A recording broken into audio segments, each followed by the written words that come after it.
Bonjour à toutes et à tous, bienvenue dans ce nouvel épisode de West Odyssey, le podcast qui va à la rencontre des entrepreneurs du Grand Ouest. West Odyssey, c'est une boîte à outils juridique pour vous, les entrepreneurs, et pour l'ensemble de votre écosystème.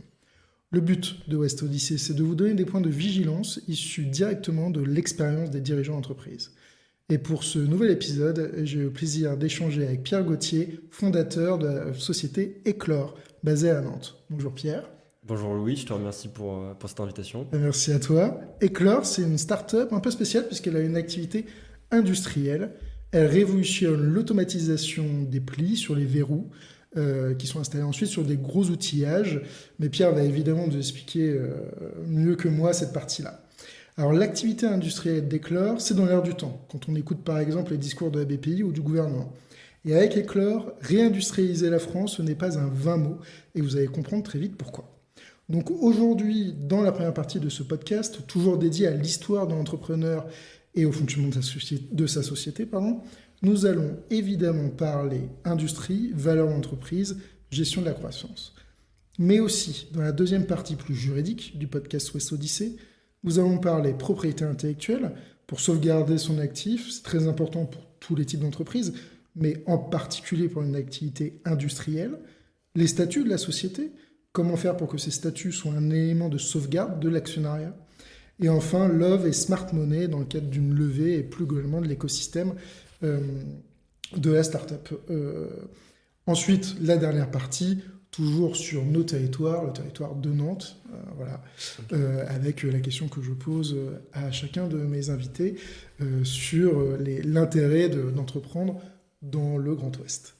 Alors, Pierre, je suis très heureux de t'avoir comme invité sur ce podcast. Je te remercie beaucoup d'avoir accepté cette invitation. Peux-tu déjà en quelques mots te présenter et puis ensuite présenter aussi Éclore, l'activité de ta société? Bien sûr, avec grand plaisir. Du coup, je pense que moi c'est Pierre Gauthier Lebouche, je suis ingénieur de formation, j'ai 26 ans, jeune père et dirigeant d'Éclore, d'une société de 10 personnes. Donc je vais revenir un peu sur l'activité d'Éclore. Éclore, c'est une société qui a été créée en fin 2019, à la fin de mes études. Et en fait, c'était pour poursuivre un projet personnel que j'avais développé lors de mes études. Je pense que j'aurai l'occasion de rebondir peut-être sur un peu sur la jeunesse du projet. Et donc tout ça pour dire, Éclore a pour vocation en fait d'apporter le pli dans des applications industrielles. Donc pour illustrer un peu mes propos, on propose deux types de produits pour l'instant, sous forme de gamme, donc des vérins automatiques qui ont la particularité d'être très efficaces d'un point de vue énergétique. Pour vous donner quelques chiffres, on est jusqu'à 5 fois plus léger, minimum 2 fois moins encombrant. Et on a un autre produit qui est sorti récemment, qui est un soufflet de protection pour vérins hydrauliques. Et l'idée derrière tout ça, c'est vraiment de prolonger la durée de vie des équipements. Donc, quand je parle d'équipement, c'est un tractopelle, un engin de mine. Donc notre promesse, c'est en fait de faire un x10 sur la durée de vie en termes d'utilisation au quotidien. Oui, c'est pas anodin, parce que lorsqu'on fait un x10, alors c'est x10 de moins de frais de maintenance en fait. C'est ça. Donc sur une flotte énorme de gros tracteurs Caterpillar ou Non, mais c'est démentiel. Ouais, c'est ça, c'est démentiel sur une énorme flotte. En fait, jusqu'à présent, là, on voit émerger vraiment quand même dans ce secteur-là cet intérêt de la maintenance, de maintenir les appareils. Je pense qu'il y a une grosse tendance pendant longtemps en fait de bourrin. Ouais, on va aller directement. Il Faut dire les choses. C'est de dire bon, la machine elle est pétée, c'est pas grave, on en rachète une nouvelle. Et ça a vachement bien fonctionné jusqu'à présent, sauf que là, on a une petite envolée des matières premières. Et en fait, je pense même les sujets sociétaux font que ça commence à devenir une problématique, que les gens sont sensibles à ça et que du coup, le produit a un écho. Là, j'ai pas énormément de recul, mais par rapport aux premiers mois de commercialisation, on voit qu'il y a un besoin, qu'on répond à un vrai besoin. Oui, ça, on reviendra sur ce premier mois de commercialisation et sur l'ensemble des choses qui sont arrivées.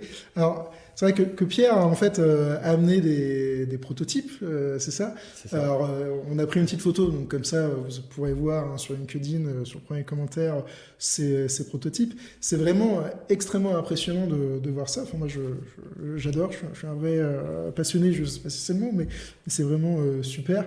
Et c'est vraiment pour... ça permet de protéger hein, les verrous, les pistons. Les vérins. Les vérins, oui, c'est Ouais. ça. Pardon, je Oui. n'utilise Ouais. pas le terme C'est pas exact. grave, Et donc, et c'est vrai, ce que je n'avais pas réalisé, et c'est peut-être complètement idiot de ma part, mais et c'est ce que tu me disais là juste avant Ouais. qu'on enregistre, c'est que les vérins, en fait, il y en a partout. Ah C'est non, une mais utilisation totale, quoi. Enfin, bah, mais en fait, c'est souvent le. Oui, c'est le fait. En fait, on se rend pas compte en tant que particulier, mais on regarde souvent en fait les applications, les problèmes en B2C ou en direct. Mais en fait, dans le B2B, il y a une étendue d'innovation à apporter parce que en fait, c'est des milieux qui sont relativement occultés. Il faut aller chercher l'information, se renseigner. Mais il y a des potentiels juste énormes. Et bah, pour rebondir sur ce que tu as dit, le chiffre d'affaires, je crois, du vérin, du simple, un seul type de vérin pneumatique, c'est de l'ordre de 5 milliards annuels. Donc on est sur des marchés qui sont juste monstrueux à l'échelle ouais, mondiale. Genre. ouais, bien sûr. Et Ouais. un vérin, ouais, pour vous donner un peu un ordre d'idée, un vérin, ça peut aller de 100 euros à 50 000 euros. Donc il y a tout. Nous, on a plutôt une vocation à protéger les vérins qui sont plutôt premium que des vérins bah, qui sont bas de gamme et qui sont destinés à être changés relativement souvent. Donc, Ouais. ouais, mais il y a tout. Alors, c'est tout pour vous dire l'étendue des possibles. Oui, et puis ça fait un marché à conquérir. Donc ça, Oui, c'est ça. c'est une belle C'est chose. ça. Bah, oui, on a des perspectives devant nous. On se Ouais, dit c'est ça. pas après Nantes, c'est foutu, quoi. Au contraire. Ouais. Alors explique-moi un peu donc la genèse. Ok. Comment est-ce que tu es devenu Ouais, en carrément. fait entrepreneur? C'est quelque chose moi qui me fascine toujours parce qu'entrepreneur, bon, ça veut un peu tout dire et rien dire. C'est un mot qui est vraiment très à la mode. Je rappelle quand même que l'entrepreneur, il n'y a pas de définition Ouais. juridique du mot entrepreneur. C'est Et ça, vraiment il y a tout, hein. exactement. Tu peux être boulanger, entrepreneur. Exactement. Dès que tu as une activité en fait Ouais. commerciale, profession libérale, etc. À mon sens, on est entrepreneur, mais chacun a sa définition. Et donc toi, donc est-ce que tu as été salarié avant? Est-ce que tu as été dans une école? Alors, voilà, Ok. j'introduis un peu le fait. Raconte-nous ton expérience et comment t'es venue cette idée de créer Éclore. C'est quelque chose moi qui m'intéresse beaucoup et qui intéresse aussi beaucoup Ok. les auditeurs évidemment. Non, mais carrément. Bah, après, je pense que si je remonte assez loin, on va dire, pas assez loin, mais plutôt proche, dans ma famille, bah, j'avais des exemples d'entrepreneurs, bah, typiquement mon père. Donc, j'étais assez baigné, on va dire, au quotidien sur cette culture de l'entrepreneuriat, de la prise de risque, de l'investissement, de se dire, voilà, plutôt vision long terme. Je pense que j'ai passé beaucoup trop de temps à écouter mon père des dimanches sur le canapé. C'est Euh, pas, c'est pas du temps, c'est pas du temps perdu. Ouais, T'inquiète malheureusement. pas. Non, mais c'est vrai, en fait, je me rends compte que oui, j'avais une espèce de petite coutume, une petite heure le dimanche, comme ça, on discutait de trucs un peu pointus, ça allait de la bourse, des sujets vraiment pas forcément intéressants de prime abord sur de la création de société, sur voilà, comment gérer tout ça. Donc, j'étais baigné dans cet écosystème-là. Euh, et en fait, bah, j'étais invité souvent à passer à l'action en fait, avec mon père, en le voyant faire des folies dans la cuisine, aller faire des éclairs dans la cuisine pour aller récupérer toutes les poussières en un seul endroit, des choses comme ça. Donc très rapidement, le risque, c'était une notion bah, plus trop mystique. Je me dis, bah, en fait, c'est quelque chose qu'on peut maîtriser et on peut jouer avec, en fait. Et oui, il faut pas le prendre comme... je sais pas comment le dire, mais... Ouais, mais c'est le risque est une donnée comme une autre en fait. C'est ça, ouais, c'est une donnée Finalement. comme une autre et que voilà, si on arrive à l'appréhender, à faire en sorte que ce soit pas dangereux d'un point de vue vital, voilà, il y a pas de raison de ne pas essayer. On va dire, ça c'est le prémisse et Oui, oui. Les prémices les prémices, ouais, ça, les prémices on va dire, de mon parcours entrepreneurial. Et après, derrière, j'ai eu un parcours on va dire, relativement classique. J'ai fait un bac S. Derrière, je suis parti en classe préparatoire à Paris, où je faisais beaucoup de physique-chimie, des maths aussi. avec une idée à ce moment-là de devenir entrepreneur ou juste tu te disais je Bah, vais moi, être je le savais, en fait, très rapidement, au fond de moi, j'ai toujours rêvé d'être inventeur. d'accord. Le dessin animé Leonardo, Oui, bah oui, oui. j'ai adoré ce dessin animé et je me disais, si je peux être ce monsieur plus tard, je serai aux anges. Alors qu'il a l'air bizarre, d'extérieur, il a l'air super bizarre avec sa grande barbe. Ouais. Bref, mais oui, c'était toujours ancré en moi. Je voulais être inventeur. Pour mon métier, je voulais être inventeur. Donc, j'ai un peu tout mis en œuvre pour le devenir, on va dire. Et après la classe préparatoire, j'ai fait les concours. Donc, voilà, le parcours assez traditionnel. J'ai pris l'école la mieux placée qu'il avait choisie, qui était les Mines de Saint-Étienne. Donc, C'est un bon choix. c'est ça. J'ai découvert la magnifique ville de Saint-Étienne, où j'ai passé 3 ans là-bas. Et pourquoi je dis magnifique ville? Parce que dès que j'ai eu l'occasion en fait de la quitter, j'ai pas trop réfléchi, j'ai saisi l'occasion. Non pas que la ville n'est pas bien, hein, la ville est vraiment super agréable, mais bon, j'ai saisi l'occasion, je suis parti en Corée du Sud à Séoul, et en fait c'est à ce moment-là, j'avais vraiment carte blanche sur ce que je pouvais faire de mon temps, ce que je voulais étudier. Donc là c'était juste parfait pour moi. Donc là, tu étais en stage, dans une Là, entreprise. j'étais dans une des meilleures universités d'Asie, D'accord. SNU, Seoul National University, Ok. là-bas. C'est vachement compliqué d'y rentrer quand t'es coréen. Quand t'es étranger, c'est un peu plus simple avec les échanges de partenariat.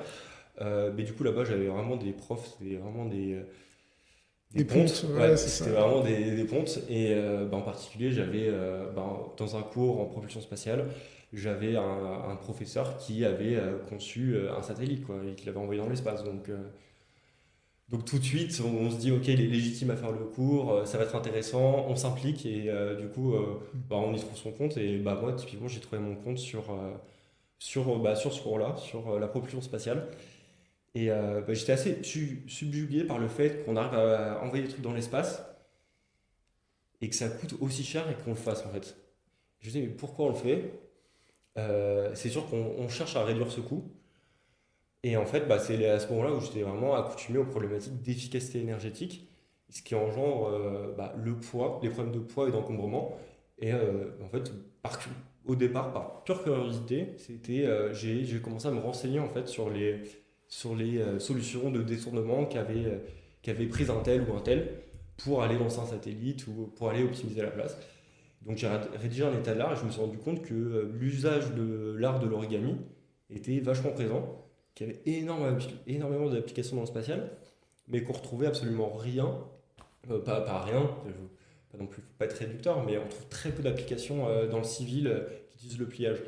On peut retrouver voilà, les enveloppes, les pochettes de classeurs, mais rien de très très technique en fin de compte. Et on utilise toujours le plastique pour des applications, on va dire, à usage unique ou à usage court terme, mais rarement en fait, pour les qualités mécaniques du plastique. Donc moi, c'était vraiment... en fait, c'est le point de départ d'Eclore, c'est de se dire, il y a un truc à faire, il y a la place sur J, on n'est pas obligé de faire des gobelets jetables, des assiettes jetables, on peut faire des trucs vachement techniques, en fait, qui sont plus écologiques que ce qui se fait aujourd'hui avec des métaux. Ouais, ça Et c'est extraordinaire. C'est-à-dire que ce qui est quand même fou, c'est que tu pars de ce principe-là de l'origami, mais aussi, on va revenir sur le nom d'éclore, ouais, c'est assez intéressant, et de partir en fait d'un constat sur la nature, de se mm. dire, et puis sur aussi une application origami, pliage, etc., et de se dire, ça, je vais en faire une activité. En Je vais fait, le transformer, cette idée, je vais la transformer en société et je vais la transformer pour les bonnes raisons, c'est-à-dire pour économiser des coûts de fonctionnement. Et ça, c'est quelque chose vraiment de super chouette en fait. c'est ça. En fait, tu vois, ce bridge-là, en fait, ce bridge entre tu vois, l'intérêt, la curiosité et l'entrepreneuriat, c'est typiquement le moment où je suis rentré en France, où l'idée, elle continue à me trotter dans la tête, de me dire, il y a un truc, il y a quand même un truc. Parce que des idées de merde, j'en ai eu des centaines. Hein. Oui, non, mais ça, c'est Et malheureusement, c'est malheureusement le cas de beaucoup oui, d'entrepreneurs d'avoir des oui. idées à 100 à l'heure, tout le temps, Ah tous les oui. jours. Mais c'est justement le fait de pouvoir sélectionner la bonne idée et de la transformer. En fait, le truc, c'est que pour moi, c'était évident que c'était une bonne idée parce que à un moment donné, quand ça travaille, la nuit, limite, tu te réveilles la nuit, tu y penses, tu dis, il y a un truc à faire, tu comptes plus tes heures, tu es derrière ton ordinateur, tu travailles dessus alors que tu n'as aucune obligation de le faire. C'est qu'il y a un truc, c'est que déjà, il y a de la passion, donc s'il y a de la passion, il y a peut-être un truc à faire. Moi, Très c'était juste. inenvisageable de faire un truc sans passion. Non pas que je suis pas passionné de souffleuse protection non plus, il faut pas rigoler, mais je veux Ah, t'es déconner. passionné du pli, on va Oui, c'est dire. ça. Je Ouais. suis un peu passionné de la technique et de tout ce qui gravite autour. Donc, si je me refocalise, voilà, en rentrée en France, bah, je pensais qu'à ça. Euh, C'était le moment où il fallait trouver un stage. J'adorais l'architecture navale, en fait. Je voulais absolument faire un stage avec un architecte naval pour voir comment ils dessinaient, ils innovaient sur les bateaux. Et je trouvais rien, vraiment. Bah, je trouvais des choses, mais c'était des postes où je sentais que j'allais être dans un placard, bouler, faire mon rapport de stage et puis c'est fini. Du coup, Ouais. je me suis dit, Aucune valeur ouais, c'est ajoutée. ça, Ouais. aucune valeur ajoutée. Je me suis dit, il y a peut-être un truc, une autre carte à jouer. Et c'est à ce moment-là où j'ai structuré ma démarche. Je me suis dit, il faut que je fasse un truc, un beau document, un beau PDF, que je l'amène à la direction de l'école et que je vende mon projet et qu'ils acceptent mon stage. C'est ce que j'ai fait, ça a fonctionné. Donc en fait là j'avais un peu la porte ouverte, j'avais 3 mois devant moi pour me dire je peux creuser un peu plus, j'ai des moyens à disposition parce que bon, j'étais à l'école des mines, il y a quand même du matériel, des belles machines, des choses qui coûtent cher. Bah, du coup j'ai mis à profit ça, j'ai mis aussi à profit les enseignants-chercheurs que j'avais à disposition. Pas à disposition mais voilà, qui Ouais. voulaient bien m'accorder un peu de temps. Et bah voilà, et à l'issue de ce stage, à l'issue de ces 3 mois, qui était vraiment focalisé sur la fabrication d'un process industriel pour automatiser cette action de pliage, bah, je me suis dit, il y a un truc à faire. Je me suis dit vraiment, il y a un truc à faire, c'est indéniable. À chaque fois que je faisais des expérimentations, j'étais le premier choqué par la résistance des protos, des produits.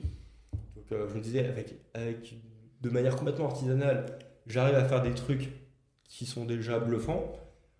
Si on met un peu plus d'énergie, un peu plus de temps, il y a moyen vraiment de sortir des produits et les vendre, quoi. Donc, Ouais. fin du stage, je me suis dit, bon, c'est bon, je suis entrepreneur maintenant, je me lance à temps plein. J'ai trouvé, bah, du coup, je me suis dit, il faut que j'ai la légitimité de rater tous les cours pour faire que ça, grosso modo. C'était aussi basique que ça. Du coup, je me suis dit, comment faire pour avoir mon diplôme et aussi faire mon projet. C'était parce Ouais. que voilà, je voulais pas faire le kamikaze et me dire bon, Bien sûr. Ouais. j'arrête l'école, j'ai plus de diplôme. Ça allait être compliqué après derrière pour les banques pour aller justifier de l'argent, voilà, des choses comme ça. Du coup, euh, du coup, j'en suis où? Du coup, c'est là le Du problème. coup, les banques Ouais, et donc la fin de ton c'est stage, ça, la fin de finalement. mon stage. Ouais. J'ai trouvé en fait j'ai découvert ce qu'on appelle les pépites d'État. On va dire des organismes un peu aux 4 coins de la France qui permettent en fait de diplômer des étudiants en double diplôme, Ouais. tout en apportant un support en fait sur le projet en termes de structuration, sur le business plan, sur la mise en relation aussi à l'échelle locale. Donc ça, en soi, j'en ai profité et donc en fait ça va pour jusqu'à la fin de mes études. Et à la fin de tes études, tu as immatriculé ta société C'est et ça. tu C'était t'es le lancé. départ. Et Ouais, là, c'était le départ. c'était le grand départ. C'était de me Ouais. dire, c'est bon, c'est concret. Euh, voilà. Bah, en fait, je commençais à contacter des gens et tout. Et en fait, j'avais pas de légitimité, j'avais pas de société. C'était monsieur random qui pose une question, Bien quoi. sûr, ouais, toujours Qui compliqué. demande un devis. Bon, bah voilà, bah Ouais, non. d'autant plus que tu es dans un domaine qui est quand même assez spécifique, c'est-à-dire que tu es dans le domaine de l'industrie. Ouais. Donc t'es pas avec un logiciel SaaS par exemple, où Où tu as tu as ta besoin de moins de plateforme. moyens. Ouais. Exactement. Tout de suite, tu as des CAPEX, donc des investissements à Mm. faire pour pouvoir sortir ta pièce. Tu as un réseau aussi voilà, C'est ça. de fournisseurs et de partenaires peut-être un peu plus Étoffé. ouais, étoffés. Et Non, c'est sûr. puis aussi des gens peut-être qui sont plus âgés, donc pénétrer sur ce marché-là et sur ce Ouais. réseau-là est peut-être un peu plus compliqué que les autres, j'imagine. Bah, c'est sûr que dès le départ, en effet, j'avais besoin d'espace. Dès le départ, j'avais besoin d'espace. Donc là, du coup, je te court-circuite la fin Ah, vas-y. du podcast avec l'ancrage à Nantes. Mais Ah voilà, oui, bah oui. Nantes, avec les pépinières d'entreprise, il y en a en 4 coins de Nantes. Vraiment, c'est bien pensé. Et il y en a qui sont un peu plus spécialisés numérique, d'autres plus artisanat, plus industrie. Et je pense vraiment on y trouve son compte. Il y a une vraie capacité d'évolution. Moi, j'ai commencé, on avait 40 mètres carrés. Très rapidement, on a rajouté 20 mètres carrés, puis 20 mètres carrés, puis 150 mètres carrés. Et là, on a arrêté.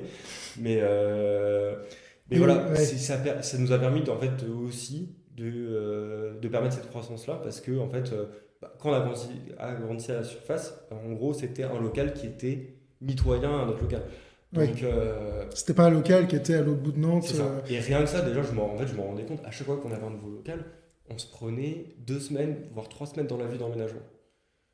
Ouais. Euh, et je me dis, mais en fait, si tu déménages à chaque fois que tu as vraiment besoin de changer d'endroit, de souscrire tous les abonnements, voilà, et je Et pense encore, que tu fais un x4 en fait sur le. bien sûr, bien sûr, et puis surtout négocier le bail C'est commercial ça. qui peut prendre énormément de temps. Alors là, effectivement, on parle un peu plus du juridique, mais il Mm. faut jamais oublier que Mm. lorsque tu as une activité qui a besoin d'espace, Carrément. notamment industriel, hein, c'est le cas pour ta société, t'as pas juste un contrat de domiciliation en fait. T'as un bail co qu'il faut vraiment que tu ailles négocier. Ça peut coûter cher, ça peut prendre du temps, et ça, il faut l'anticiper.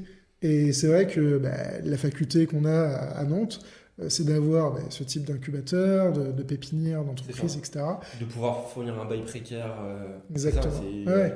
c'est un luxe. Et Hein, bah, c'est un vrai luxe, c'est ce qui t'a permis, toi, de te développer rapidement. Mm.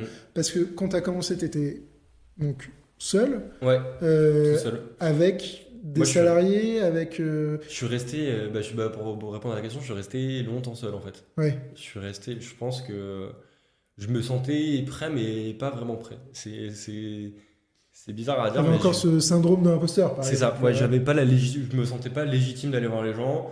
Euh, de base, je suis pas quelqu'un, je pense, d'extraverti, particulièrement sociable, pas forcément à l'aise à passer les coups de fil. Et en fait, j'ai eu un temps de travailler sur moi-même, j'ai envie de dire. Bah, je travaillais aussi sur la société, bien sûr, mais en fait, Mais les deux sont pas ouais, c'est opposés, en ça, fait. c'est ça. Les deux, mais en fait, le temps que j'ai pris en fait à sécuriser la technologie, quand j'étais tout seul dans un premier temps, c'était vraiment déposer les premiers brevets, euh, fabriquer les premières machines de production, les Bien sûr. tester, sortir les premiers protos. Donc en fait, j'avais énormément de technique. De l'autre côté, j'avais rien encore à montrer. J'avais rien à montrer et à mettre dans la main de potentiels clients. Du coup, je me sentais pas prêt en fait à le faire. Et pourtant, il y a plein de gens qui sont venus me voir, ils m'ont dit, mais Pierre, arrête, tu y vas quand même, tu leur montres, tu leur expliques, tu vois s'il y a un intérêt. Mais voilà, je sais pas comment le dire, mais je me sentais pas de le faire en Et fait, des d'arriver clics. avec une idée. Et le déclic, en fait, à un moment donné, le déclic, c'est de se dire, mais en fait, Pierre, là, ça fait 1 an, t'es tout seul, plus ça va, plus tu travailles, moins t'attends, plus t'es perdu, plus t'es en retard. Soit là tu vas droit vers ta mort, Ouais, grosso modo, soit tu fais un truc, soit c'est pas bon, quoi. ouais. Il Et faut structurer c'est maintenant. ça, il faut structurer. Et en fait c'est venu naturellement. Je me dis, bah en fait là tu fais beaucoup trop de choses par rapport à ce que tu devrais en faire. C'est pas tenable, faut structurer la chose, faut trouver de l'argent en fait. En fait, le fait de structurer m'a fait comprendre qu'il fallait trouver de l'argent, qu'il fallait anticiper aussi ses besoins, Le BFR, la Trésor, tout c'est ça, ça. il a fallu. Et du coup, en fait, entre le moment où j'ai réalisé et le moment où on est passé à deux, j'ai trouvé, en fait, mes missions, c'était de trouver de l'argent, de valider la techno, continuer tout ce qui était protection, valider les marques d'intérêt. Mais Voilà, ça, alors c'est. ça, ce que tu dis là, c'est hyper important. Mais ça, je le répète à chaque Mhm. podcast, mais je vais continuer à le répéter à chaque fois.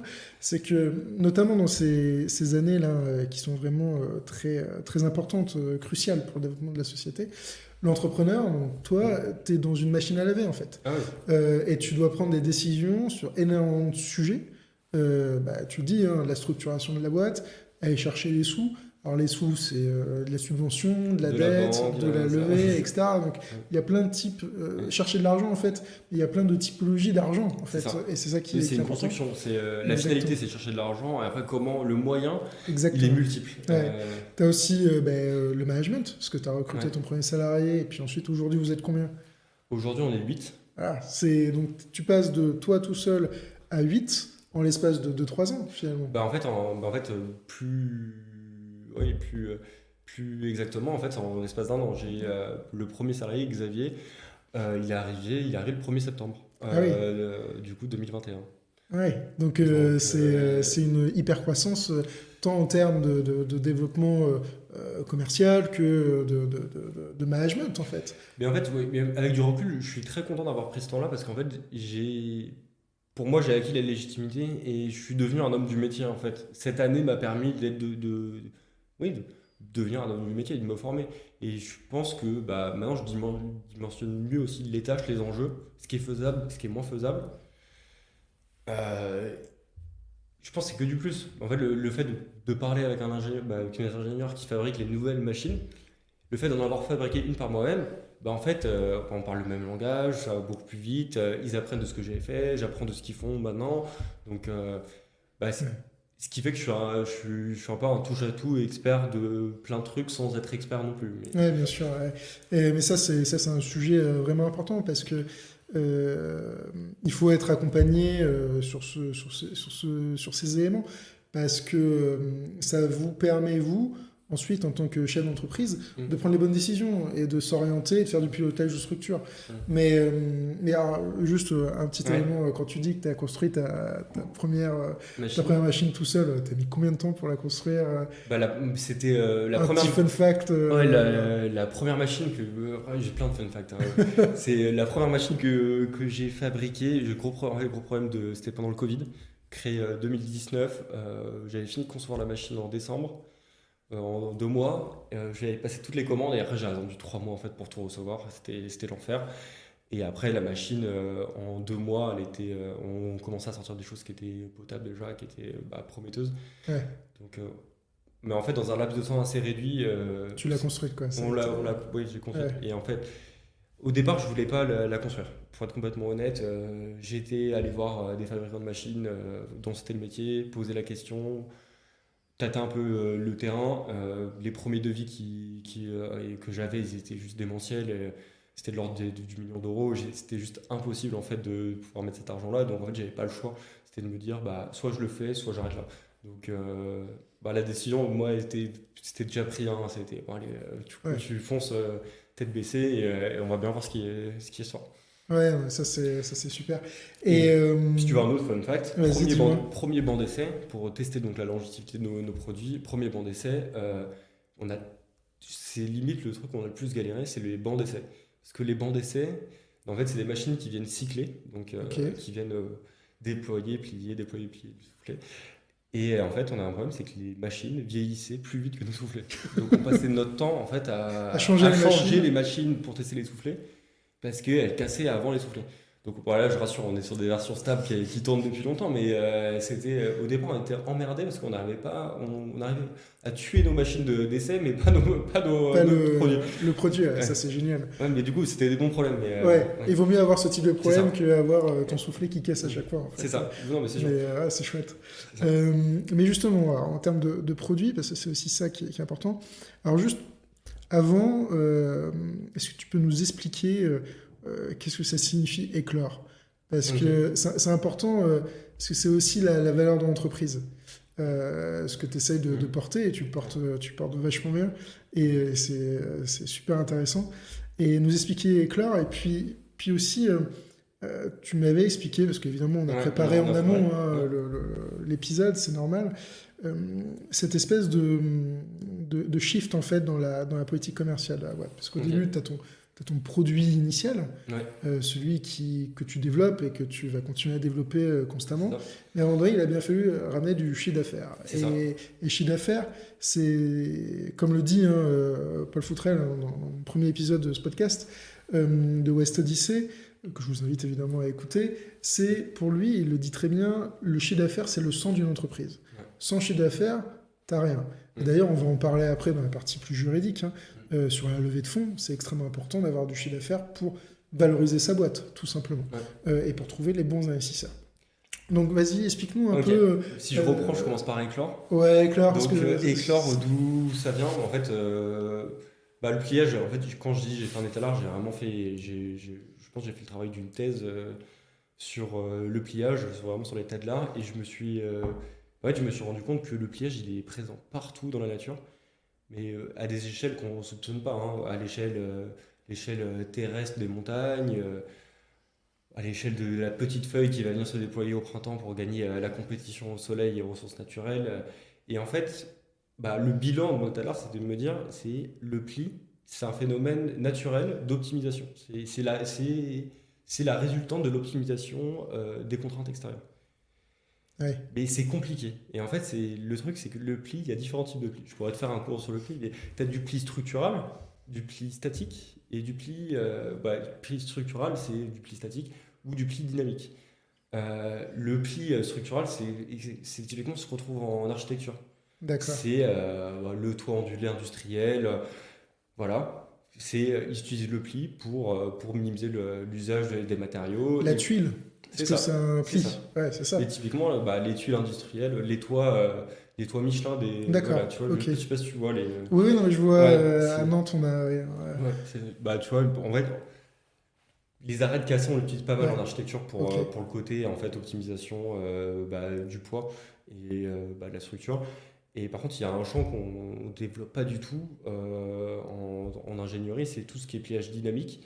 C'est ce que j'appelle un pliage dynamique, c'est la montagne qui est en constante évolution, qui optimise en permanence ses contraintes extérieures et du coup qui vient se craquer, se plier en tout point. Donc ça, c'est un pliage dynamique. Euh, de la même façon, dans le végétal, en fait, tous les végétaux utilisent le pliage dynamique, tous. Et, euh, voilà, en fait, c'est le point de Et départ éclore, ouais, d'éclore. c'est C'est le ça, point de départ exactement. d'éclore. C'est éclore, c'est l'éclosion d'un bourgeon, en fait. Voilà. C'est l'éclosion du paquet de feuilles, des trois quatre feuilles qui partent au départ, et hop, qui se déploient le plus vite possible pour gagner Ouais. la course. Et je trouve Enfin, ça super, ouais. super bon en fait, parce que c'est à la fois très, très. C'est long à amener quand même. Oui, non, mais C'est non, long il à faut, amener. non, mais il faut prendre le temps sur ce genre de choses parce que éclore, en fait, c'est vrai qu'on se dit le pli, éclore, voilà, mais en fait, quand tu l'expliques, ça coule de source. Surtout, il faut aussi aller, je veux dire, carrément sur les notions de RSE, tu vois, éclore, la jeune pousse, tout simplement, Non, mais et ça faisait bien. Après, je vais pas mentir, le nom faisait bien, bien sûr, et je trouvais que mais c'était choisir ce relativement. nom, c'est important dans la dénomination sociale, Ouais. hein, évidemment, dans les statuts, mais on va y revenir. Et donc, parle-nous un peu Derrière du changement commercial, tu veux que ouais, je du parle? changement quand même de ce pilotage là, parce que je trouvais ça extrêmement intéressant.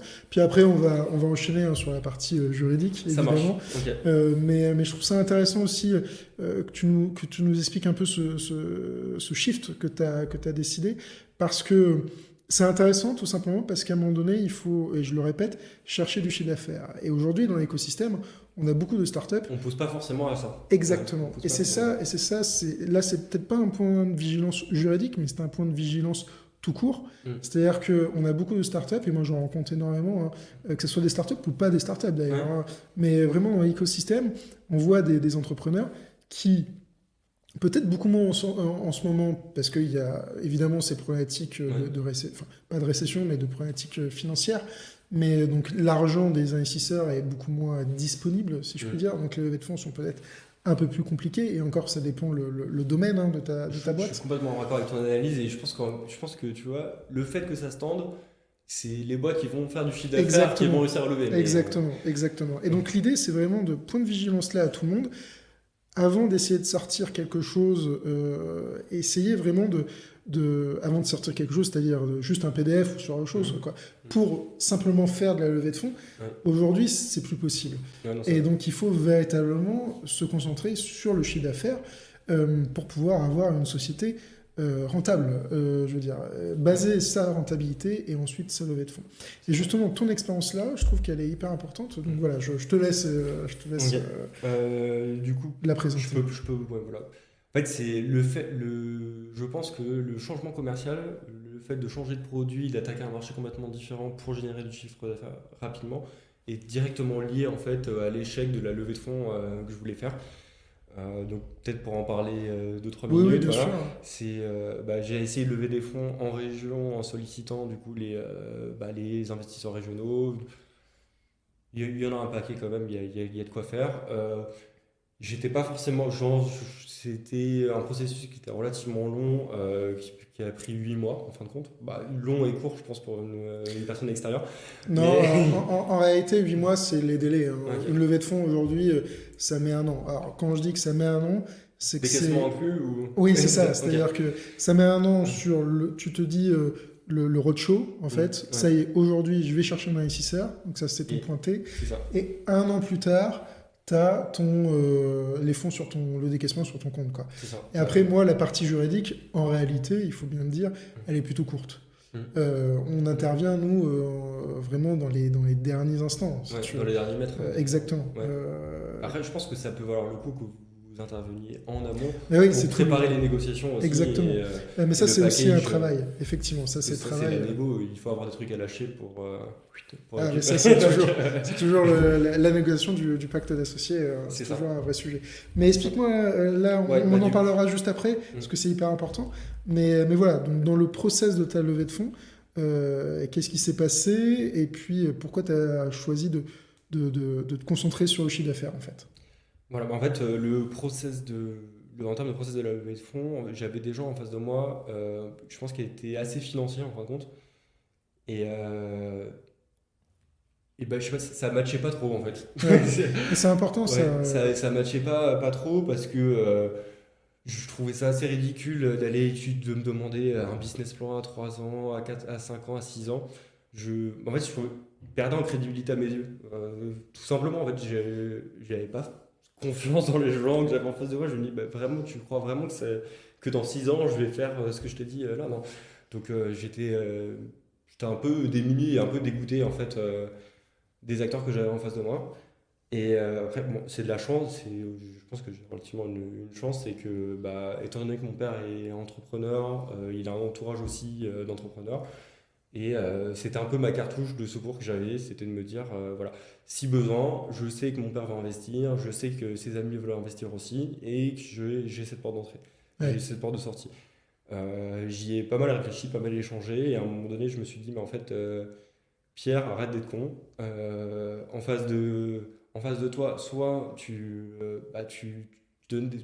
vends des parts de ta société à des gens que tu considères pas, ou peu, et pour une valorisation qui n'est pas celle que tu voudrais, voilà, ou tu as la valorisation que tu voudrais, et tu as des gens en face de toi bah, qui sont chefs d'entreprise, qui ont vécu de l'hypercroissance, qui ont vécu du succès, et qui sont plus à même en fait, de m'accompagner d'un point de vue opérationnel au quotidien aussi. Je dis pas que je les sollicite tous les jours, Non.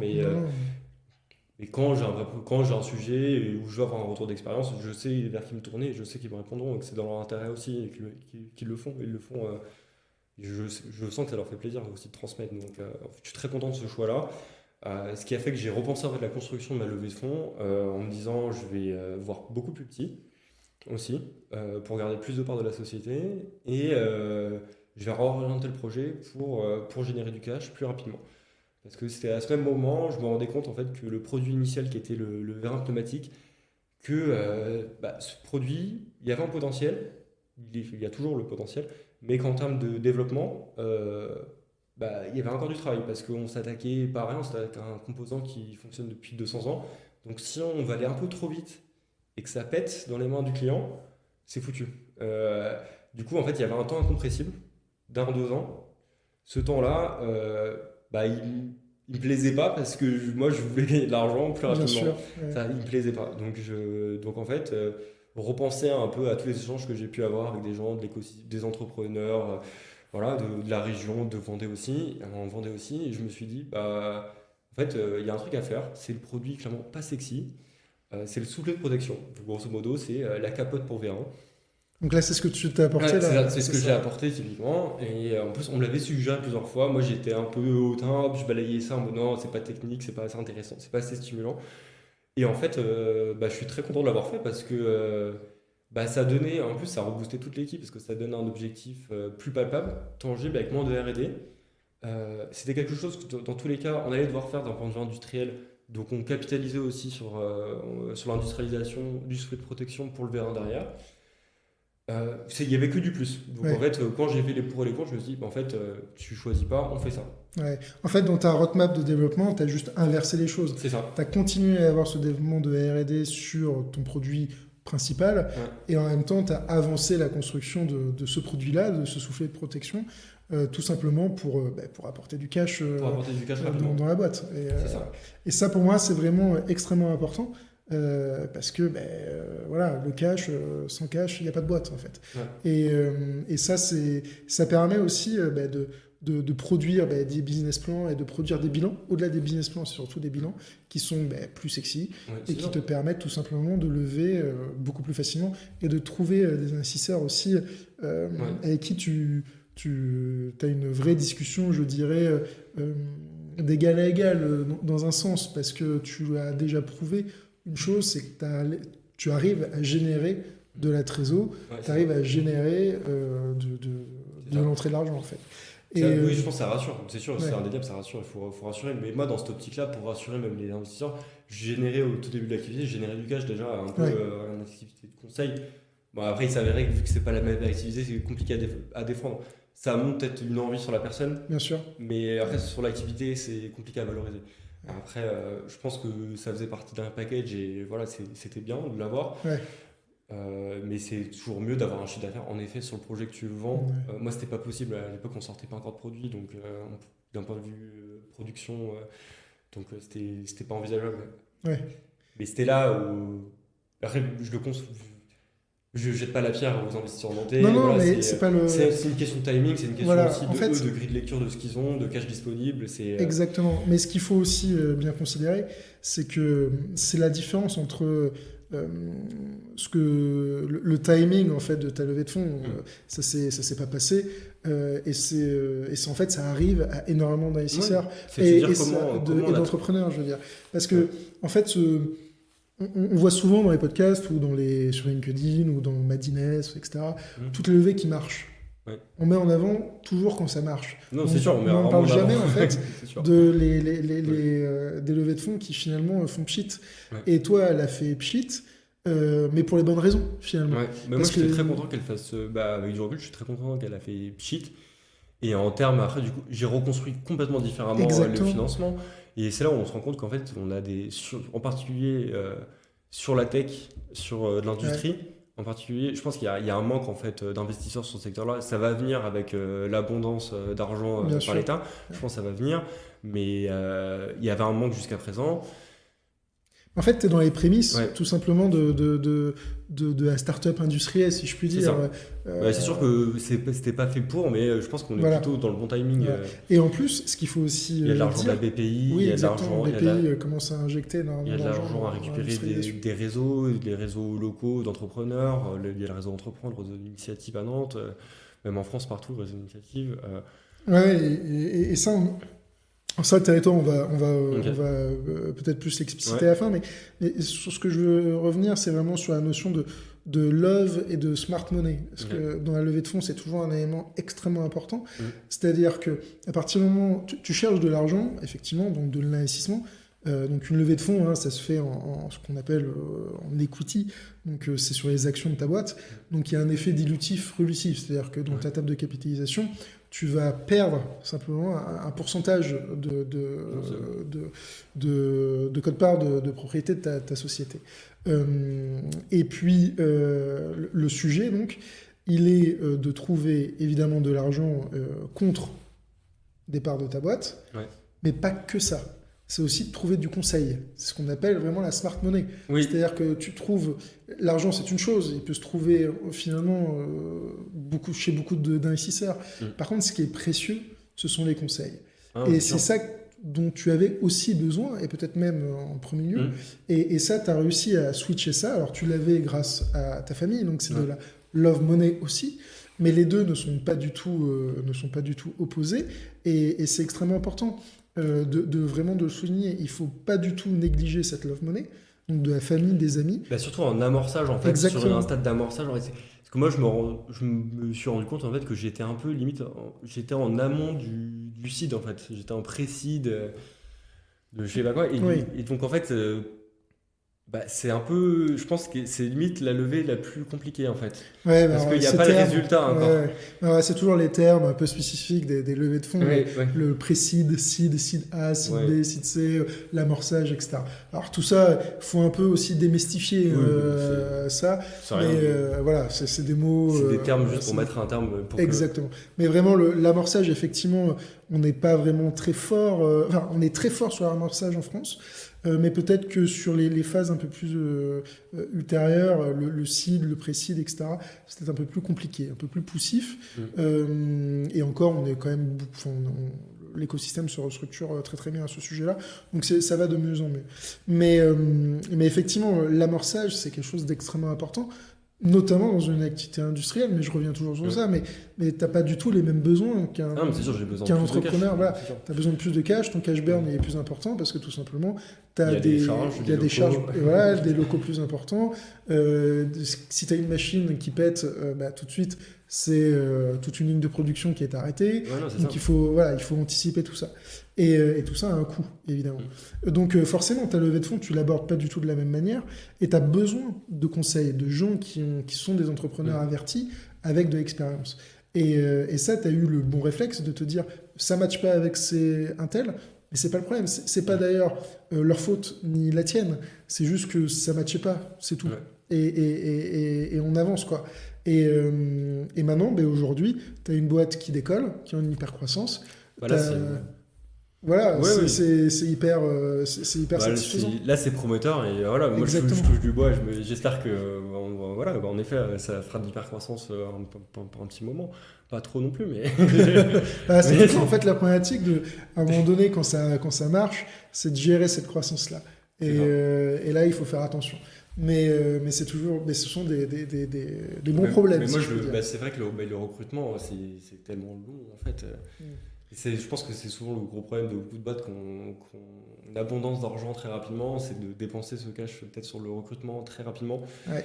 Et en fait, c'est quand tu perds la main de l'ADN de la boîte et des valeurs que tu veux transmettre à tes salariés et que, bah, en fait, tu as un salarié sur deux qui travaille. Ouais. C'est un peu triste, Mais mais des startups où bien il sûr. pourrait y avoir 2 fois moins de personnes, ils arrivent à faire le boulot, quoi. Bien sûr, mais ça, c'est un véritable problème aussi voilà, de comment gérer ta levée de fonds. Parce que si tu gères la levée de fonds pour conquérir un marché, faire du cash burn sur tout de suite recruter 20 personnes alors que tu n'as jamais managé de ta vie, tout de suite, Ouais. bah, il y a forcément aussi. Bah, il y a une grosse désillusion, je pense. Ouais, il peut y avoir des grosses désillusions. Et aujourd'hui, on le voit hein, sur les très très grosses startups. Hein, voilà, on est sur un arrêt complet des levées de fonds en ce moment et donc des gros licenciements qui se Oui. font.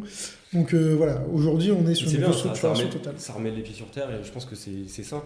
Exactement. Non, mais c'est ça, on arrive alors des startups à un moment donné, c'est plus vraiment des startups, ce sont des entreprises voilà, Oui, viable et tant mieux. viables et tant mieux, effectivement. Il faut Je pense être que rentable à un moment donné, quoi qu'il arrive. c'est ça. Et donc, Bah, moi, c'était mon idée derrière la tête en créant Éclair, c'était de me dire je veux créer une boîte viable, je veux pas créer la patate chaude que je vais balancer au bon moment. oui, ben, c'est ça. Et- Mais d'ailleurs, c'est dans ton nom. Je veux dire, c'est éclore, c'est-à-dire vraiment avoir la jeune pousse qui devient le bel arbre et que tu as réussi à faire pousser C'est ça. avec du chiffre d'affaires et puis c'est vrai que puis c'est d'autres très symbolique financements, quand tu veux. Mais aussi un autre sujet qui est très intéressant. Alors, il y a deux sujets juridiques sur lesquels j'aimerais aussi qu'on s'attarde. Le premier, C'est le pacte d'actionnaires, du coup, comment ouais, je fais pacte rentrer d'actionnaire, ces gens dans la tête statut, parce que tout ça est un peu lié évidemment avec la levée de fonds. Hein, mais toi, tu as pris ce choix-là de ne pas faire de pacte et de faire des statuts. Alors, on peut librement en parler parce que d'une part, les statuts, c'est donc. Ouais, c'est public. C'est public, donc c'est quelque chose, il n'y a pas de confidentialité ou quoi que ce soit. Alors pourquoi ce choix de ne pas avoir voulu faire de pacte? Alors j'imagine aussi, c'est vrai que j'anticipe un peu, mais Ouais. que c'est lié parce que tu as une love money. Donc Oui, c'est ça, parce que j'ai des gens de confiance voilà, en face de moi. exactement. Donc, Mais alors pourquoi ne pas avoir fait de pacte d'associés qui est confidentiel, voilà, sur autre chose, et de tout mettre dans les statuts? bah, Est-ce que la love money, c'est juste ça ou il y a autre chose derrière? c'est-à-dire il y a autre chose. Je sais pas, Ouais, c'est juste. En fait, juste, je pense que d'un certain côté, c'est un peu la facilité, c'est de se dire, Ouais. bah, en effet, on est entre gens de confiance. Après, on peut toujours voir le pire et se dire, en effet, et il faut border avec je pense que c'est recommandé. Là, pour le coup, moi, pour le coup, j'ai vraiment une extrême confiance dans mes parents. Oui, parce qu'aujourd'hui, ton les actionnariat, assurances, il est purement familial ou très proche de la famille. c'est Donc, ça. voilà. Ouais. En fait, ce que je veux bien indiquer, et c'est ça qui est important, c'est-à-dire que, d'autant plus qu'aujourd'hui, en fait, on a eu une jurisprudence qui est tombée il n'y a pas longtemps sur les clauses des statuts. Est-ce qu'elles sont supérieures à des clauses d'impact en cas de contradiction entre les deux? Et pendant un certain temps, il y avait un doute. On était dans une zone grise, en fait, vis-à-vis de la jurisprudence. Alors certains confrères diront non, pas du tout, mais bon, en réalité, quand on creusait un peu le sujet, il y avait une petite zone grise. D'autant plus que dans le pacte, on mettait souvent une clause au début en disant que s'il y a contradiction entre les deux, les clauses du pacte prévaudront.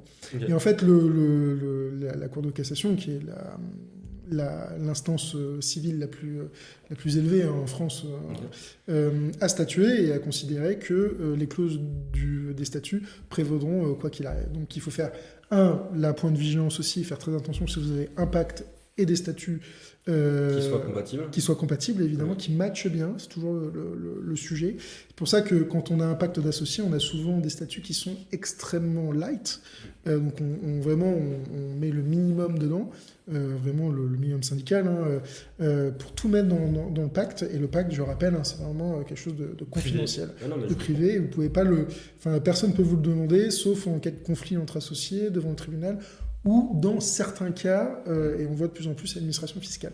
Okay. Donc il faut faire très attention à ce qu'on met dès lors dans les statuts, qui sont quelque chose d'officiel, public.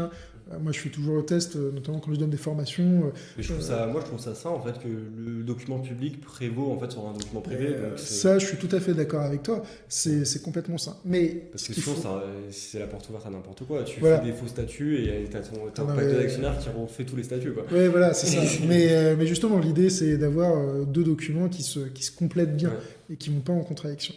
Mais en fait, lorsqu'on a des statuts avec des clauses, comme un droit de préemption, donc ça veut dire un droit de priorité si un tel décide de vendre à un tiers, par exemple, ou une clause d'agrément, c'est-à-dire qu'il faut que l'ensemble des associés agrée le nouvel associé qui rachète des actions.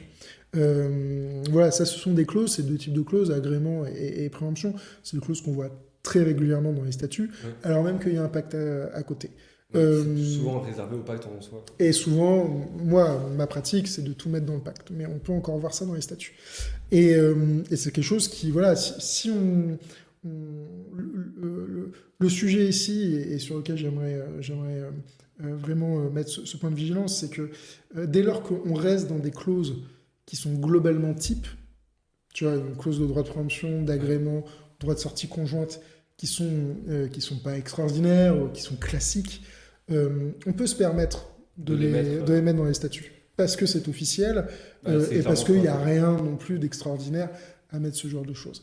Mais dès qu'on va aller dans le détail sur telle et telle situation, notamment vis-à-vis d'un associé en particulier, etc., là par contre je le conseille, mais après voilà, ce n'est qu'un conseil, de créer un pacte, rédiger un pacte, de tout mettre là-dedans. Et notamment moi je pousse ton conseil parce qu'en effet, une clause de résolution, typiquement, on n'a pas forcément envie que ça soit visible de exactement, tout le monde et dès qu'il y a des clauses un peu sur plus, la place, quoi. Voilà, exactement, dès qu'il y a des clauses, notamment aussi sur les conseils de surveillance, sur toutes les clauses de droit de priorité un peu plus poussées, sur des clauses plus financières, des promesses de vente, ce genre de choses. Tout ça, c'est beaucoup plus, je dirais, sain de le mettre. Ça ne regarde en fait finalement que les associés et pas l'ensemble de l'écosystème. Donc ça vraiment c'est un élément important. Je mettrais, si tu me laisses. Vas-y. Moi je donnerais un conseil, c'est que typiquement en amorçage, quand on entend parler de clause de résolution. Moi, je pense qu'il faut qu'il y ait un petit drapeau dans la tête des entrepreneurs qui se lèvent en disant attention, danger, ça reste de l'amorçage. C'est le fait d'inclure des clauses de résolution, c'est que l'investisseur ne prend plus aucun risque. Il prend des risques, mais quand même, il faut se dire.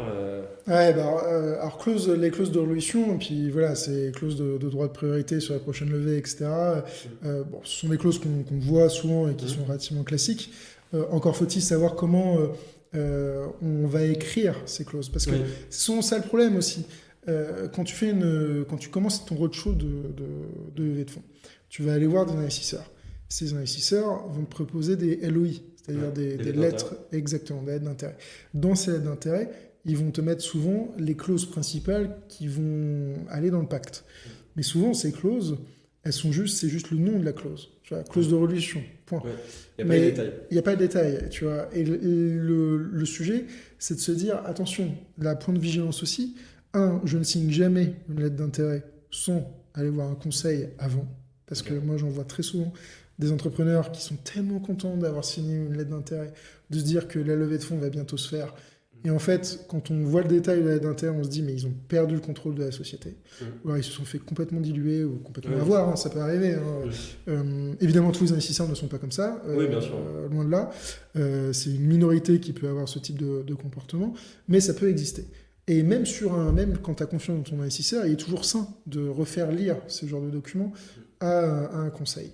Ensuite, il faut toujours aussi bien déterminer, ne pas hésiter à aller un peu plus dans le détail sur ces clauses-là. Parce qu'effectivement, une clause de religion, en soi, ça ne veut pas dire grand-chose. Une clause de préemption, si tu veux, ça ne veut pas dire grand-chose non plus. Oui, après, c'est ce qu'il y a dans la clause de préemption. Exactement, qui est intéressant. Tu vois, le nom en tant que tel, c'est juste un affichage. Ce qui est intéressant, c'est de voir vraiment ce qu'ils comptent mettre dedans. Oui. Et c'est là où nous, en tant que conseil, on est vraiment là pour monter au créneau et défendre vos positions, votre intérêt dès la LOI, et puis ensuite, après, évidemment, dans la rédaction pure et dure du pacte. Donc ça, est-ce que du coup, tu conseillerais aux entrepreneurs d'abord se rapprocher d'un conseil pour avoir accès à cette information? C'est l'idéal. Idéalement, il faut avoir accès à toutes ces informations, tous ces leviers sur lesquels tu pourras jouer sur la négo. Si tu les connais en amont et que tu les découvres pas, c'est quoi une clause de religion et c'est un peu. Bien sûr. Non, mais dans l'idéal, ça c'est vrai, il faudrait que on soit mis dans la boucle le plus tôt possible. Déjà, juste pour faire une formation, tu vois, globale à l'entrepreneur. Quels sont les enjeux, quoi. Quels sont les enjeux? Qu'est-ce qui est bien? Qu'est-ce qui n'est pas bien? Qu'est-ce qui se fait aujourd'hui? Qu'est-ce qui ne se fait plus? Voilà, tout ça, avoir ces points de vigilance peut-être beaucoup plus poussés, évidemment. Et puis ensuite, comme ça, l'entrepreneur peut se lancer dans son roadshow serein. Et puis, dès qu'il a une question, bim, il m'appelle, et puis après, on gère le truc, tu vois. Oui, c'est ça, mais le sujet, c'est vraiment d'éviter qu'il arrive au cabinet, et puis il se dit, il arrive tout content avec une LOI signée, contre-signée, en disant, allez, on envoie la doc, c'est bon. Et toi, t'es là. Non, c'est pas possible, ça. Tu leur as envoyé le document. Donc, non, vraiment, c'est idéal. Mais ça, c'est. Malheureusement, encore, on voit que ça arrive, ce type de situation. Mais encore une fois, c'est l'éducation, en fait. C'est rattrapable, ce genre de situation? Ça peut l'être, oui. Ouais, moi, c'est signé, contre-signé. Oui. Alors, c'est toujours beaucoup plus compliqué, en fait. Tu n'abordes pas une négo de pacte. Tu as accepté une négo que tu veux remettre en question derrière. Exactement. Donc, c'est un mauvais signal aussi que tu envoies aux investisseurs. Il n'est pas sérieux, monsieur. Exactement, voilà. C'est un manque de sérieux, un manque d'anticipation. Et puis toi, en tant que conseil derrière, tu rames, quoi. Alors après, c'est notre métier, donc il n'y a pas de... S'il faut aller au feu, moi je vais au feu, il n'y a pas de problème. Mais c'est vrai qu'on est beaucoup moins à l'aise à aller négocier quelque chose qui a été au préalable accepté par le client, tu vois, par le partenaire. Donc réellement, ça, c'est quelque chose qu'il faut, point de vigilance, surtout appeler un conseil avant de se lancer dans un moi, je me rappelle, j'avais fait ça, j'avais appelé 2 avocats, j'avais passé peut-être 1 heure avec chacun des avocats. Voilà, pour déjà avoir 2 avis. Et me dire, je pense qu'on peut faire plus même, pour me dire, le jour où il y a le levée de fonds, je sais vers qui je me dirigerai et vers qui je peux mais ça, c'est complètement sain. C'est complètement sain comme... Et c'est à ce moment-là, en fait, que j'avais découvert tous ces noms horribles de clauses. C'est à ce moment-là où j'ai découvert et je me suis dit, ok, oui, ça, en effet, il y a des trucs à prendre en compte, quoi. Bien sûr, il y a des sacrés trucs à prendre en compte, parce que, in fine, en fait, si tu veux, tu signes ton pacte, il y a le décaissement qui est fait, mais ensuite, tu as la vie de la société, tu vois, qui se fait après. Le monde ne s'arrête pas à la simple levée de fonds. Ensuite, toi, il faut que tu aies les armes pour pouvoir développer, pour pouvoir mettre ton produit sur le marché, et il faut que tu puisses avoir les mains libres, en quelque sorte, pour pouvoir le faire. Et évidemment que tu si dois... le pacte d'associé est beaucoup trop ambitieux avec des prises de risques Exactement. démentielles. Et que tu dois constamment demander l'accord de tes investisseurs. Donc évidemment que tes investisseurs, ils ont un intérêt, il faut protéger leur investissement. D'ailleurs, toutes ces clauses de décision importantes, où ils ont un droit de veto, etc., c'est important et c'est normal. Mais encore faut-il bien voir le seuil de déclenchement de ces clauses. Encore faut-il que tout soit d'équerre avec ta pratique en tant qu'entrepreneur. Et donc, en fait, c'est simplement trouver le point d'équilibre. Le pacte, en fait, c'est un point d'équilibre. Et il faut que ça soit quelque chose de très organique et qui permette à la fois de rassurer les investisseurs sur la qualité de leur investissement et le fait que tout ne va pas partir à volo dès le lendemain de la signature, évidemment. Et ça, on comprend tout à fait. Et d'ailleurs, je me suis aussi de temps en temps du côté des investisseurs. Donc, c'est sûr, j'ai cette... t'as les deux visions. Et puis, il y a aussi l'entrepreneur qui donc a besoin de cet argent, mais qui n'a pas besoin que d'argent, comme on disait tout à l'heure. Il a aussi besoin de conseils, donc de smart money, et il a besoin d'avoir aussi un certain volume de liberté pour entreprendre et pour être en fait tout simplement un dirigeant de sa boîte. De garder ça bien en tête. Ça, c'est sûr aussi. Ouais. Oui. Demander l'avis à chaque fois que tu n'es plus dirigeant de ta boîte. C'est ça. Mais surtout, je trouve ça dangereux parce que les investisseurs... J'ai beaucoup entendu les investisseurs investissent sur la personne qui est en face, bien plus sûr, que sur le projet. Donc, bien sûr. Alors ils investissent en fait sur la personne, sur une équipe. Oui, sur la capacité globale. Exactement. Et ça, c'est très important. D'ailleurs, pour ça qu'on a des clauses aussi d'indisponibilité. C'est-à-dire qu'en un certain temps, tu ne peux pas vendre des actions de ta boîte, souvent sur 2 à 3 ans. Et en soi, ça se comprend, c'est normal, parce qu'ils veulent s'assurer que tu ne vas pas partir et que tu ne vas pas tout vendre à quelqu'un qu'ils ne connaissent pas et qui est pas du tout, c'est plus du tout le même projet, si tu veux. Donc ces clauses-là, elles sont extrêmement importantes et elles sont classiques dans les pactes d'associés. Mais encore faut-il que l'entrepreneur les ait en amont en tête, les comprenne et puisse les analyser sereinement, quoi. Et ça, c'est un vrai sujet dans l'écosystème parce que c'est souvent pas le cas, malheureusement, et qu'il y a toute une éducation, une pédagogie à faire. Mais c'est aussi l'idée de ce podcast, c'est-à-dire donner à tout le monde, tous les entrepreneurs, tout l'écosystème, et tous ceux qui veulent se lancer dans un roadshow de levée de fonds, mais on n'est pas que sur de la levée de fonds dans les sujets de podcast, mais c'est toujours très important parce que c'est un élément déterminant dans les business plans, dans les projets des boîtes. Donc je me répète. C'est souvent le point de démarrage. Exactement. L'amorçage est toujours le point de démarrage. Et c'est souvent, en fait, finalement, la levée de fonds, l'amorçage, c'est souvent le premier, au-delà des statuts, c'est le premier challenge juridique, si tu veux. C'est la première fois que l'entrepreneur voit la complexité du juridique qui lui arrive. Et c'est vrai que s'il se prend tout d'un coup, mais forcément, il y a une overdose, tu vois. Et donc, et comme tu le dis, il faut contacter, et c'est ce que tu as fait, et je trouve que c'est vachement bien, c'est-à-dire contacter des avocats avant. J'étais accompagné, à ce moment-là, accompagné par Jean-Paul qui m'aidait. Bien sûr, mais là, on est encore sur l'accompagnement des pépinières, des incubateurs, etc., qui en fait sont là aussi pour te diriger. Pour pousser l'info au bon moment. Donc, exactement. Et ça, c'est un point qui est déterminant. Et puis nous, on est toujours quand même beaucoup plus à l'aise, alors je me répète, mais on est toujours beaucoup plus à l'aise d'intervenir en amont.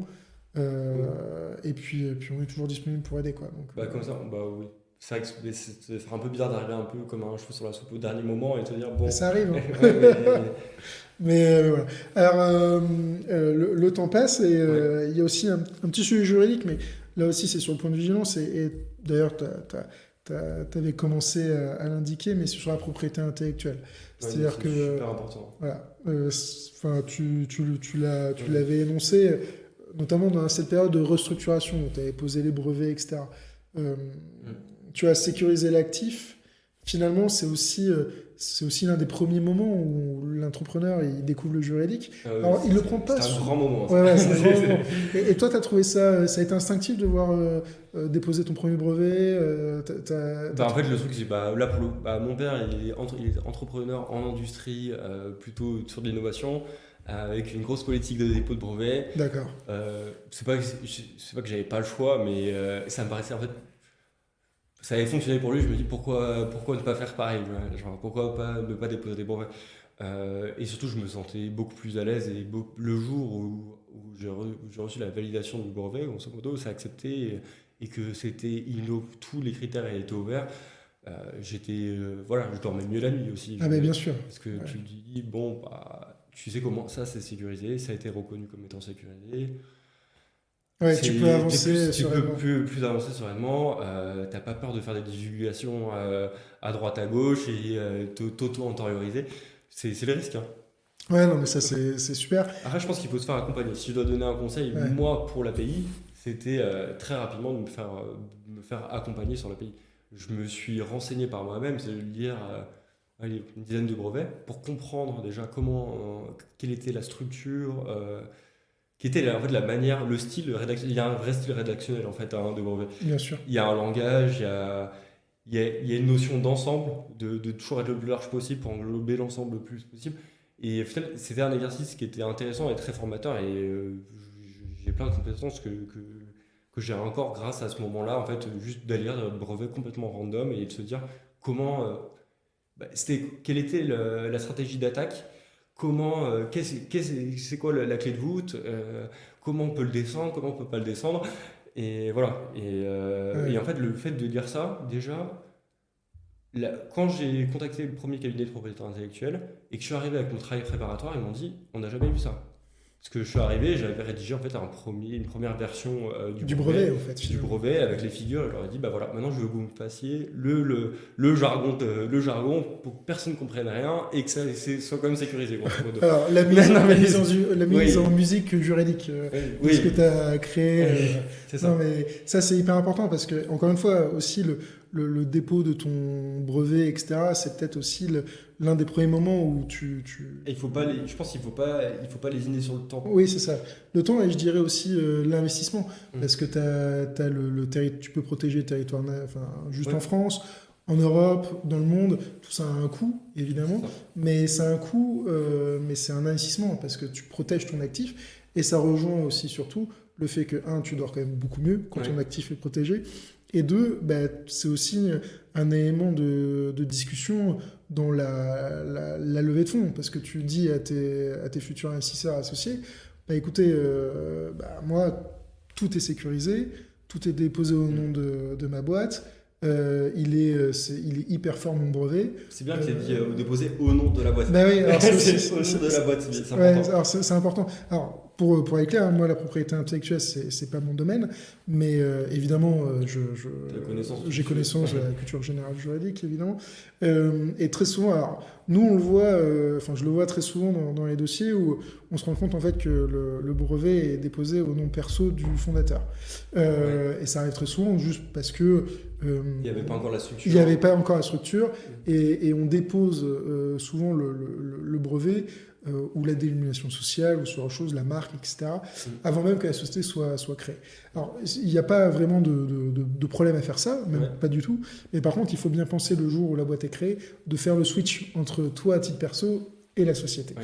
Parce que quand tu arrives devant un investisseur et qu'il se rend compte que l'actif il est à ton nom perso, tout de suite il y a des questions et qui sont juste potentiellement, c'est pas grave, mais si on peut s'éviter ce genre de Oui, oui, sujet, c'est ça. c'est toujours C'est agréable. ça. Et puis surtout, on voit dans les pires des cas, mais ça c'est vraiment une vieille pratique, hein. Alors là, je te dis, Oui, c'est un c'est une truc. société, une holding qui détient les brevets. Alors par contre, ça c'est pas un problème, tu vois, Ouais. que ça soit la société holding qui détient à 100% par exemple la société d'exploitation et que le brevet soit au nom Ok. protégé par holding, ça c'est pas un sujet. La vraie problématique en fait, elle viendrait du fait que le fondateur soit rémunéré.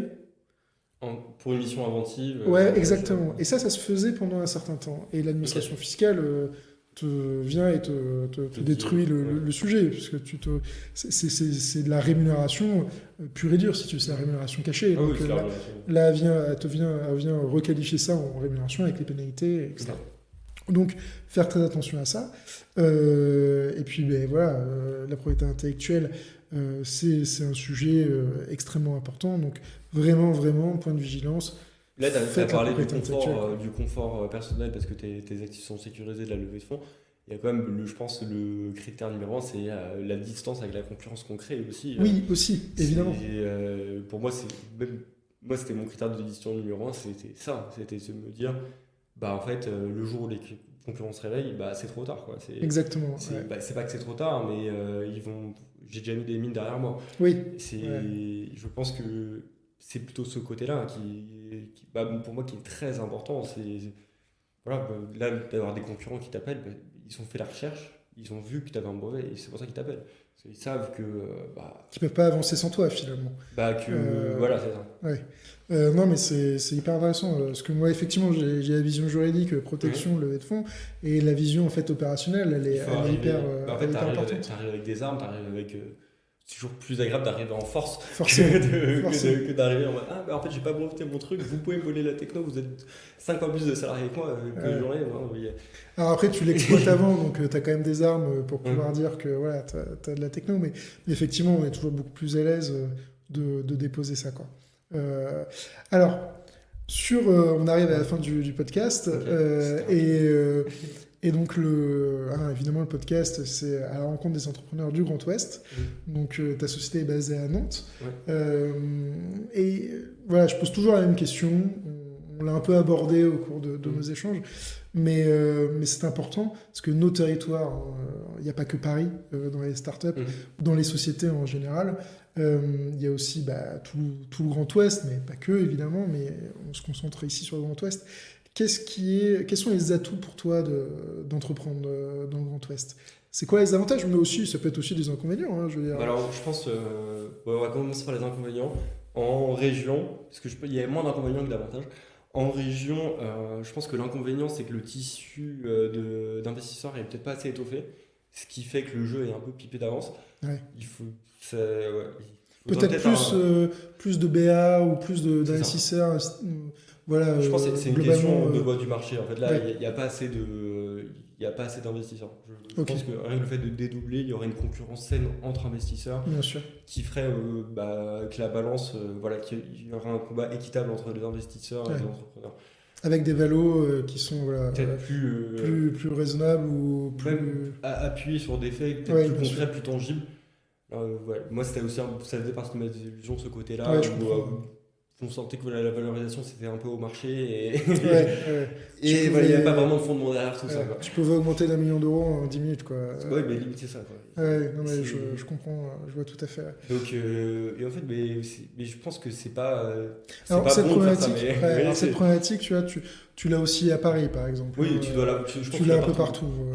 Je pense qu'il y en a partout. Ouais, Après, il faut être assez intelligent à refaire. Moi, j'irais élargir un petit peu à Paris pour rajouter un peu de concurrence dans l'histoire. ouais, bien sûr. Si c'est un conseil. Après, si je reviens sur du coup le Grand Ouest et terre d'entrepreneurs, moi je suis à fond là-dessus. Je suis un Nantais d'adoption. Je pense que je resterai Nantais pendant un bon moment. Et non, je trouve que déjà la qualité de vie est remarquable dans la région par rapport à ce qu'on peut trouver à Paris ou même dans d'autres villes. Euh, Comme tu disais, pour l'entrepreneuriat, il y a un tissu quand même qui est vachement bien maillé, construit, avec toujours des oreilles attentives à chaque étape du parcours, ce qui est vraiment super, ce qui est important. Euh, là, je pense qu'il y a un truc qui va passer par la tête, c'est Solution Éco euh, à Nantes. Ouais, Voilà. Euh, je ne savais pas qu'ils existaient. À un moment donné, j'avais un problème sur des normes, à savoir si je devais les respecter ou pas. On m'a filé un contact de Solution Eco. J'ai passé 2 heures avec une dame là-bas. Tous mes problèmes étaient résolus sur les normes. Je c'est savais comment génial faire ça. le truc. Et voilà, ça m'a rien coûté. C'était fait, je voyais que c'était fait avec vraiment envie et c'était pas forcé. Ouais. Une vraie aide Oui, c'était une pure. vraie. Et voilà, et je pense que dans leur mission, ils avaient ça, d'aider les entrepreneurs, et ils remplissaient. Pour moi, ils ont rempli leur mission, et je trouvais que c'était bien fait, vraiment Ouais. bien fait, avec un vrai suivi même derrière et tout. Donc oui, et à chaque fois que j'ai eu affaire à on va dire, des institutions, associations dans l'écosystème nantais, j'ai jamais été déçu. Que ça soit avec Atlampol ou avec l'IMT Atlantique, la métropole. Là, on est peut-être sur des projets de trouver des locaux plus grands pour partir de la pépinière. Et même là, sur la suite, ils veulent nous accompagner, ils nous aident, voilà, donc ils mettent des moyens à disposition aussi, donc Ouais. on ne se sent pas tout seul. Donc il y a un vrai suivi Il y a un et ça vrai c'est important. suivi, je pense qu'il y a tout.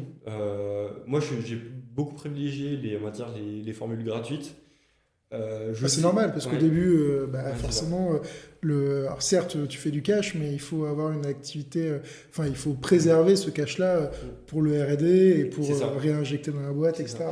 Donc, Après, je sais qu'à Nantes, il y a aussi beaucoup, dans l'écosystème, il y a aussi beaucoup d'aides payantes ou d'accompagnement payant pour structurer le projet, pour peut-être accélérer. J'en ai eu des très bons échos aussi. ouais. Euh, Ouais, non, voilà. mais je te Je confirme. sais pas si je cite des noms pas, mais Non, mais tu fais non, mais ce que ouais, tu j'ai eu veux, mais des super bons échos aussi. Donc voilà, je pense que voilà, il y en a pour tous les portefeuilles, pour toutes les envies, pour tout le type d'accompagnement. Il y a des accompagnements plus ou moins prenants. Moi, je suis pas trop scolaire, j'aime pas trop voilà, d'être tenu par la main en permanence. Donc l'idée, c'était, moi j'ai plutôt une fois par mois avec Atlampol typiquement, ouais, 2 fois par an avec l'IMT Atlantique. Ça me va très bien. Si j'ai besoin d'une sollicitation, d'une question entre-temps, je peux toujours les joindre. Voilà, ouais, ils sont disponibles pour c'est ça. toi. Je Ouais, pense que la grosse force, c'est qu'on peut vraiment se faire son parcours à la carte, que ça soit dans le numérique, dans la tech, dans l'industrie. Voilà, ouais, il y a, tout est faisable. Vraiment, je pense que le terreau est super fertile et même moi je parle industrie, mais le potentiel industriel dans la région est juste monstrueux. bah ouais, Entre les chantiers de c'est l'Atlantique, ce que Naval j'allais dire. Group, Airbus, il y a Schneider aussi, voilà, il y a tout. Il y a un historique en fait. Et ça, Il y a un véritable historique sur l'industrie. c'est pas une Et surprise en fait qu'il bien y ait sûr, l'écosystème. C'est que en bien fait, sûr. bah, je pense que cet écosystème s'est construit aussi avec la croissance de ces gros mastodontes. Donc, Ouais, et ce qui permet à mm, vous bah, de vous installer et de bénéficier aussi de cette expérience ouais, de l'écosystème.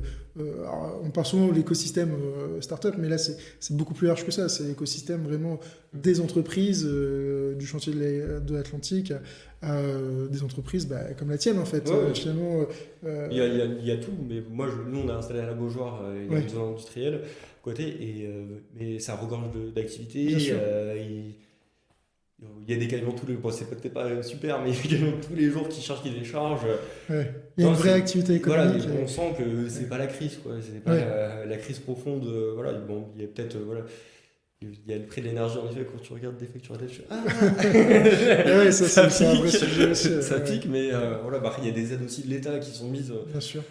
Non, mais après, moi, j'irais même de manière plus générale.